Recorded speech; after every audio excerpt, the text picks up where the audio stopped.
Boost your English. Master the power of can. Hello learners. Welcome back to our comprehensive guide on mastering English language learning. Today, we're going to focus on something very essential to English grammar: modal verbs. Specifically, we will tackle the modal verb can for expressing ability in affirmative sentences. By the end of this video, you will be able to use can fluently to talk about things you or others can do. The modal verb can is one of the most common verbs we use in English. We use it to talk about ability, what someone or something is able to do or not able to do. In this video, we're focusing on affirmative sentences. That is, sentences where we are saying something can be done. Here's a simple structure of an affirmative sentence with can. Subject plus can plus base verb. For example, I can swim. She can cook. We can play football. In these sentences, can shows that the person has the ability to do something.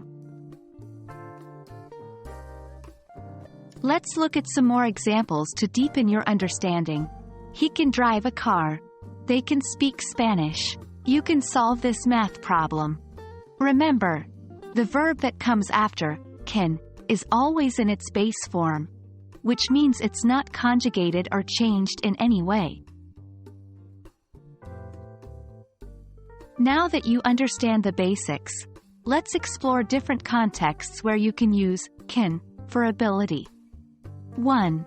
Physical ability. We can use can to talk about something that someone is physically able to do. For example, I can run a mile in 6 minutes. She can lift 20 kilograms.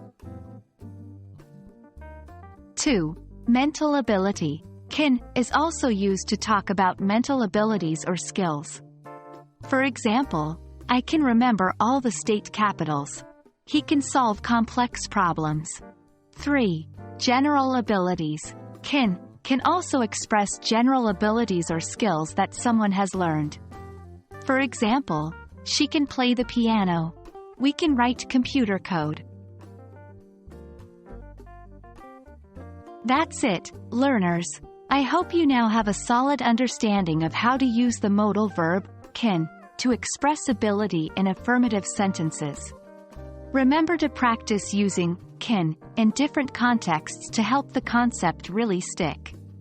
Stay tuned for our next lesson where we will explore other uses of modal verbs. As always, happy learning!